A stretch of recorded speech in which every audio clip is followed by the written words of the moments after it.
Você já parou pra pensar que às vezes o melhor conselho pra você que quer resolver um problema é não fazer nada?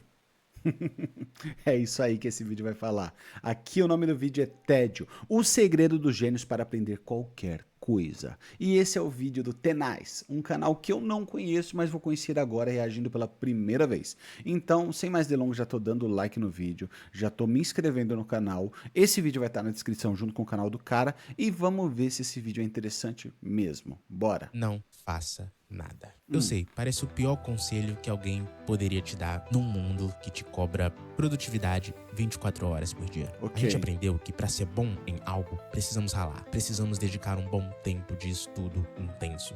Mas e se o verdadeiro segredo para ter um bom aprendizado e uma boa criatividade estiver exatamente no oposto? Shikamaru, Ellie e Nagi são personagens. Shikamaru, L e Nagi são personagens extremamente inteligentes, com QI elevado e que são fictícios, né?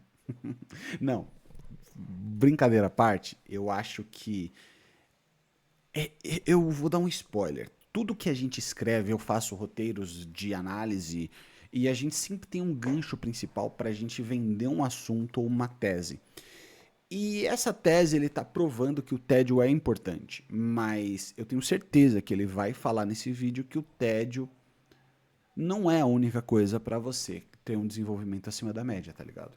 E eu tô apostando nisso, tá? Porque se for o contrário, provavelmente eu não vou concordar. Então bora. Tá ligado que aqui é sem alisar, né, gente? A gente vê, fala, respeita, mas dá opinião também. Dos animes que são retratados como gênios preguiçosos. Você pode Uhum. pensar que isso é só um clichê do mundo dos animes e que não acontece na vida real, mas é aí que você se engana. Acontece sim. Acontece na vida real e acontece em casos bem interessantes. Isaac Newton estava relaxando debaixo de uma árvore quando uma maçã caiu na sua cabeça e ele entendeu toda a lógica da gravidade. Thomas Edison, o inventor da lâmpada, parou diante de uma lareira e, ao observá-la por um tempo, teve um insight que precisava para fazer uma lâmpada durar por 13 horas. Arquimedes estava prestes a tomar um banho quando, ao entrar numa bacia cheia de água, notou como a água transbordava com seu peso. Depois disso, Arquimedes saiu pelado pela rua, gritando "Eureka, Eureka!". Eureka! Ele enfim havia entendido o princípio de peso, volume e densidade. O que essas três Exatamente. figuras e esses três personagens têm em comum é o momento de tédio em suas vidas. Agora, se esse mano tivesse aqui, eu dava um abraço. Na moral. Sabe por quê? Porque ele explicou o que ele vai trazer aqui. Um momento de tédio é importante. Todos esses caras que ele citou, como Thomas Edison, como o cara do Eureka aí, que eu esqueci o nome agora, sei lá. Sabe o que eles têm em comum? Eles são realmente estudiosos. Muito estudiosos. Mas não é só de estúdio, não é sobrecarregando o cérebro que a gente vai conseguir alguma coisa. Às vezes a gente tem que dar o luxo de não fazer nada para ter performance. Esse mundo de performance, ele é meio furado, tá? Eu acho que você tem que ter um objetivo e uma meta. É isso. Vamos lá. Os criadores desses três personagens, inconscientemente ou não, notaram algo muito valioso sobre o nosso cérebro, que o que você precisa para aprender algo não são várias estratégias e ferramentas bonitas, mas sim um cérebro que consiga dizer não a tudo e focar numa única coisa. Aí você veio, hein? As pessoas pensam que focar significa dizer sim para as coisas em que você irá focar. Não é nada disso. Focar significa dizer não a centenas de outras coisas que outras boas ideias que existem. É basicamente assim, você saber dizer não aos estímulos. Por exemplo, eu estou gravando esse vídeo aqui agora e eu estou assistindo esse vídeo e eu quero aprender com esse vídeo. Celular na mão? Não. Estou focado aqui. Estou focado aqui. Estou aprendendo aqui. Estou me concentrando aqui. Se eu pegar e olhar o celular, olhar o e-mail, olhar uma foto, abrir uma segunda aba, escutar uma música, você está desfocando. E isso daí é dizer sim a outros estímulos. Diga não para você focar. Simples assim. Steve Jobs, pô, Quando foi a aí última sim. vez que você realmente não fez nada? Ontem. E com nada, eu não quero dizer esperar na fila com a cara no celular, ou dirigir ouvindo uma música ou um podcast. Eu digo nada mesmo. Sem telas, sem áudios, sem comidas, sem tarefas extras. Só você, seus pensamentos e talvez uma parede branca. Meu, na moral, sinceramente, tirando o fato de eu estar começando a meditar novamente, que eu já meditei, tem meses que eu não faço isso. Talvez anos, porque produção de conteúdo dá muito trabalho. E eu acho que talvez seja isso que esteja deixando exausto o meu cérebro. Ontem eu tirei um dia de folga, né? Mas mesmo assim a gente sabe que isso daí não é o suficiente. É provável que você há muito tempo não saiba o que é isso. E, em parte, não é culpa sua, porque hoje em dia nós vivemos em um mundo super estimulado que sempre tenta roubar a nossa atenção. E não só isso, o nosso cérebro também naturalmente evita ficar sem ter nada para fazer. É A união verdade. dessas duas coisas cria cada vez mais o oposto do tédio, um interesse constante por várias e várias coisas, de modo que você não consegue mais gostar de fazer uma única e simples tarefa. Comer sem assistir alguma coisa se torna impossível. Trabalhar sem música, não tem como. Ir pra academia sem música, também não tem como. E no vaso sem o celular, inegociável. Dormir sem passar um tempinho no celular ou aquele som de chuva é pura insônia. E por aí vai. E assim, eu até sou um defensor de ter alguns desses hábitos, sim. Eu não acho que a gente deva tirar tudo, porque em Ok. parte esse também é o prazer de viver. A gente tá conversando com o Thorfinn, é isso mesmo? O Thorfinn do. Eu acho que é o Thorfinn, né? Não sei agora. Agora tô na dúvida. Você poder fazer algumas coisas ao mesmo tempo. Poder comer assistindo alguma coisa com alguém que você gosta, assistindo um jogo, enfim, que seja. Mas quando tudo ao seu redor está tomado por estímulos, você vai cada vez mais É o esquecendo como é Thorfinn. vivenciar o tédio. Você está tentando realmente se concentrar em algo, mas então abre pela força do hábito uma rede social, vendo uma pessoa Hum, dançando ou uma pessoa mostrando a receita de uma comida que você nunca vai fazer. E quando você percebe que o tempo passou, você se sente meio perdido. Nota que já não tem mais tanto tempo quanto tinha antes e uma tristeza começa a surgir, ok. sabe? E aí, quando você vai ver, toda a nossa vida passa diante dos nossos olhos sem nenhuma empolgação duradoura, sem nenhuma descoberta que mude a nossa vida e nos faça entender algo incrível. Aos poucos vamos sentindo uma frustração e cada vez nos afastamos mais do tédio. Você faz de tudo, menos não fazer nada. Como Steve Jobs dizia, focar não é sobre escolher uma coisa para focar, é sobre dizer não para centenas de outras boas ideias que surgem. Não é sobre dizer sim, porque dizer sim é relativamente fácil. O difícil é constantemente dizer não.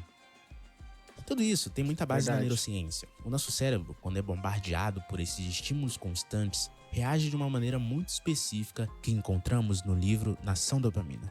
Imagine Hum, o prazer e a dor como uma gangorra, perfeitamente equilibrada. Esse é o estado neutro do seu cérebro, a homeostase. Quando você faz algo prazeroso, como comer um doce ou ver aquele vídeo super legal, o peso de dopamina é jogado de um lado e a balança pende para o prazer. É uma sensação ok. ótima, uma sensação agradável. Mas o cérebro é obcecado pelo equilíbrio da homeostase, pelo equilíbrio da balança. Então, para compensar essa alta, ele imediatamente começa a adicionar pesos no lado oposto, o lado da dor. É por isso que, logo após alguns momentos de euforia, vem aquela leve sensação de vazio, como se tivesse algo muito estranho, entende? É porque a balança tentando voltar ao centro. É aquele momento que tá tudo dando certo, tá tudo indo muito bem, tá tudo muito agradável e você começa a falar, vai acontecer alguma coisa. É porque, querendo ou não, é a sua balança tentando voltar pro meio. E assim, umas atividades ou outras nem Ou despertam. seja, a dopamina ela faz um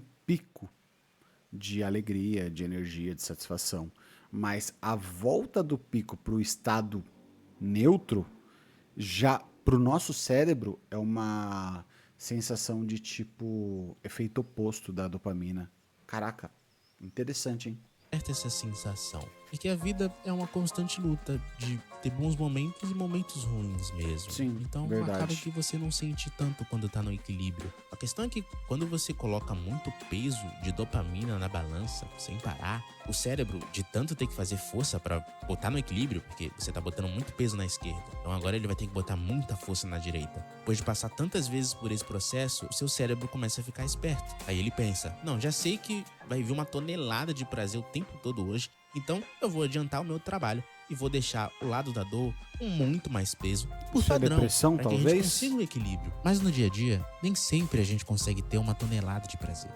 E aí que a nossa vida moderna se complica. Essa inclinação para o lado da dor pode ser visto como a tolerância nas coisas que gostamos. De repente, você precisa de um estímulo muito maior para sentir o mesmo prazer de antes. Pior, É como se fosse uma resistência a um veneno ou uma droga, tá ligado? Cada vez você vai precisar de mais pra performar. Caraca, interessante isso, hein?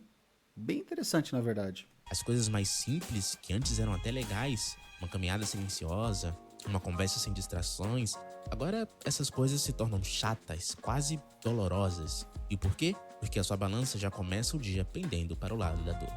Você não está mais buscando prazer, está fugindo do desconforto. É a busca de um cérebro que se acostumou a ser sobrecarregado de prazer e agora ele precisa. Gente, família, se isso daí já não mereceu like, tá ligado? No vídeo, eu não sei o que merece. E eu não tô falando do meu vídeo não, né? Tô falando do vídeo desse mano aqui, ó. Tenaz. Esse vídeo e o canal dele vai estar na descrição. Vão dar essa moral lá. E claro, se vocês quiserem dar uma moral aqui também, não custa nada. Segue aqui, curte também, tá bom? Fechado. Vamos continuar. De mais prazer ainda para tentar equilibrar a balança. Acaba virando um ciclo vicioso. Você se sente ansioso e entediado, então busca um estímulo muito forte. Isso te alivia por um momento, mas faz o seu cérebro pender mais ainda para o lado da dor no longo prazo. E é o que te deixa ainda mais ansioso. É aquela sensação de, pô, eu tô triste. Então você faz alguma coisa que te deixa muito feliz, muito eufórico, muito emotivo, muito mais triste. agradável. E depois de um tempo, bate triste. aquela frustração. E como que a gente quebra esse ciclo, né? O que a gente faz aqui? Bem, é aqui que a sabedoria dos nossos gênios preguiçosos entra em cena. O não fazer nada, o tédio, é o detox de todo esse processo. É o ato consciente de parar de jogar pesos na gangorra e simplesmente permitir que ela, lentamente, encontre o seu ponto de equilíbrio natural de novo. Porque lembra, o nosso cérebro ele sempre quer voltar pro meio. Então se ele percebe que é só ele que tá afundando, em algum momento ele tira o peso e volta pro meio. Você volta a ficar feliz com coisas simples. Então, faça uma lista de tudo que te estimula muito e tudo que você faz enquanto faz outras coisas. Provavelmente você deve ter uma noção do que são essas coisas. Eu também já dei alguns exemplos aqui. Vamos supor que você sempre toma banho ouvindo música. É o momento de você tomar um banho. Sem música, sem nada. Só você e a água. No começo, esse tipo de coisa será insuportável. Você vai sentir o peso do lado da dor. Sem Colocar o Eren. Mano, pra mim não tem preço. Muito boa piada. nenhuma distração, mas se você persiste, a balança no longo prazo se reajusta e é nesse estado de equilíbrio que a magia acontece. Seu cérebro volta a se tornar sensível de novo. A pequena e sutil recompensa de uma nova ideia, a conexão entre dois pensamentos ou a solução para um problema complexo se torna imensamente prazerosa. Você começa a ter um cérebro bom para aprender e crescer. É por isso que Newton teve a sua epifania debaixo de uma árvore. É por isso que Ellie e Shikamaru encontram suas respostas no silêncio, no tédio deles. Eles mantinham suas balanças equilibradas, prontas para se dedicarem não como estímulos baratos, mas como a beleza de uma grande descoberta ou um grande desafio. O tédio não era um vácuo em suas vidas, era a ferramenta que eles usavam para afiar suas mentes, sabendo disso ou não. Bonito, hein? O tédio te obriga a encarar o que realmente está acontecendo com você. Nunca na história da humanidade tivemos tanto acesso a dados. Com alguns cliques, a gente pode ler sobre a Revolução Francesa, pode aprender sobre como cozinhar um prato tailandês e ver um tutorial de mecânica quântica. Por mais complexas que essas coisas sejam, elas estão sim no alcance dos nossos dedos.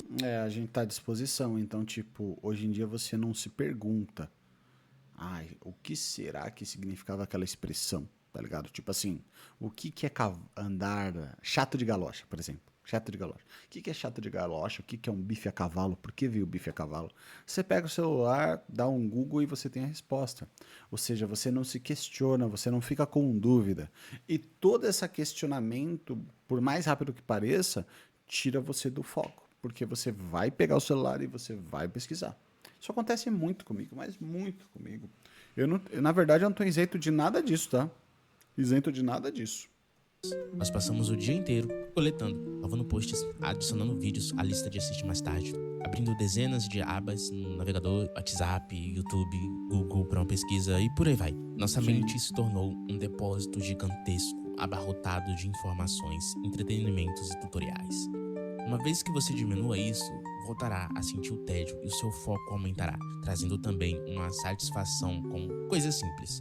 Mas isso é você tentando voltar ao estado que deveria ser natural. É um remédio que cura uma doença para que você volte a ter o seu corpo ok. O Ok. tédio é mais do que uma cura para o cérebro superestimulado. Ele é também o aprimoramento para você ter um cérebro criativo e esperto, capaz de fazer conexões que ninguém nota. E isso não é só poético, é neurociência.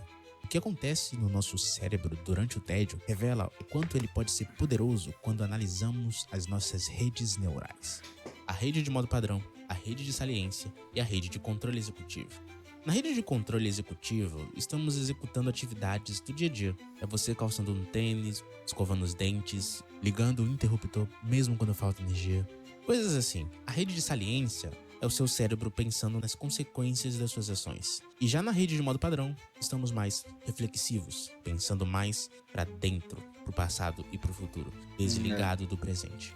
E lembrando, quando a gente pensa muito no passado, a gente pode gerar depressão. Quando a gente pensa muito no futuro, a gente gera ansiedade. Então tem que ter um equilíbrio em tudo isso. Nosso cérebro costuma alternar entre uma e outra constantemente em curtos momentos do dia a dia. No entanto, um cérebro sempre cheio de estímulos não consegue simplesmente parar, e a rede de modo padrão quase não tem espaço para trabalhar. E assim você se sentirá mais disperso, sem novas ideias, sempre consumindo muito, mas não retendo nada. Aos poucos você vai perdendo também a sua criatividade. Mas quando você permite sua rede de modo padrão ter espaço para trabalhar, você desenvolve a habilidade de ativar as 3 redes neurais quase ao mesmo tempo. O nome disso é a criatividade. É quando chegamos no nível que temos ideias incríveis, que nos concentramos em algo de forma tão impactante que esquecemos do mundo ao nosso Flow. redor e as horas passam voando e ideias incríveis surgem na nossa mente. Porque estamos no estado de fluxo. Estamos tão concentrados no agora e ao mesmo tempo em todas as coisas que já sabemos que encontramos ideias incríveis dentro desse foco máximo. Compreender coisas difíceis se tornam bem mais fáceis, pois agora estamos extremamente focados. Nossas 3 redes estão agora trocando entre elas numa velocidade tão incrível que parece que todas estão ligadas ao mesmo tempo. Esse é o auge do potencial que um cérebro entediado consegue alcançar. Mas tudo isso só acontece se você der espaço pro tédio. É meio que como fazer um bolo, sabe? Tem um momento da receita. Eu concordo, acho brilhante esse levantamento dele, mas o flow por si só também se dá com atividades que você tem extremo prazer em fazer. Não necessariamente entediado. Por exemplo, eu amo escrever ou eu amo ler. Eu posso entrar num estado de flow tão grande, tão gigantesco, que eu não vejo as horas passar. Isso acontece jogando videogame também. Só que a questão é o quê? Você se concentrar em algo que você realmente é bom, em algo que você realmente gosta. Isso gera flow, não é só o tédio que vai gerar flow. Isso daí é comprovado cientificamente em vários vídeos. Eu não posso citar agora, não sou um estudioso, eu acho muito válido o que esse vídeo está falando, mas tem um ou outro pontinho que eu acabo não concordando 100%. Mas isso também é minha humilde opinião, tá? O vídeo é excelente. Onde agimos e executamos o passo a passo, mas é preciso de 30 minutos inerte no fogão para que ele asse e tome forma. Se ficarmos toda hora interrompendo esse momento de inércia no fogão para verificar se já tá bom, abrindo a tampa toda hora, interrompemos o processo e o bolo fica solado, uma textura meio crua. Isso é É um o mesmo fato. com você. Se você não se permite ter tédio, não permitirá chegar nesses momentos de foco absoluto, de surgimento de novas ideias, da compreensão de assuntos difíceis e do prazer com coisas simples. Agora, se ele estiver analisando que o tédio, na verdade, é você se concentrar em alguma coisa, aí eu assino embaixo 100% com o que ele está falando. 120%. Se você quiser mesmo ter tédio, eu não vou dizer pra você dedicar 30 minutos todo dia ao tédio. Se você fizer o que eu disse e reduzir os estímulos, notará que existem muitos momentos de tédios na nossa vida. Verdade. Ao acordar um pouco mais cedo, Uma e olhar fila. pro teto, ao tomar um banho, ao sentar no vaso sem a cara no celular, ao comer, ao ir pra academia. Cara, são tantos e tantos momentos que não lhe faltará espaço pro tédio. Talvez seja Verdade. interessante que você tenha um diário ou grave áudios pra si mesmo, conversando sobre si, como foi o seu dia. Esse tipo de reflexão pode te fazer encontrar coisas profundas que o tédio nos permite enxergar quando refletimos sobre nós mesmos. Como Sócrates dizia, conheça-te a si mesmo e conhecerás o universo. Mas mesmo assim, não gosto da ideia de fazer isso todo dia. Basta quando sentir que precisa refletir sobre si ou sobre algo. Se você tiver verdadeiros momentos de tédio, você saberá quando é hora de refletir sobre si. No fim, é tudo se você consegue realmente diminuir os seus estímulos e ter um estilo de vida mais calmo, leve e tranquilo. Tão calmo que você só precisa parar até que o tédio venha, permitindo que o seu cérebro passe pelo mesmo ritmo de redes neurais que os gênios experimentam em seus momentos de Brabo, compreensão profunda. Muito No brabo. fim, meu conselho continua o mesmo do início do vídeo. Apenas não faça nada. Sensacional, vídeo excelente. Canal dele na descrição e, ó, de verdade, agregou a mim. Espero que tenha agregado a você. Agregado é fogo, né? Agregado a você também. Tamo junto. Até o próximo vídeo.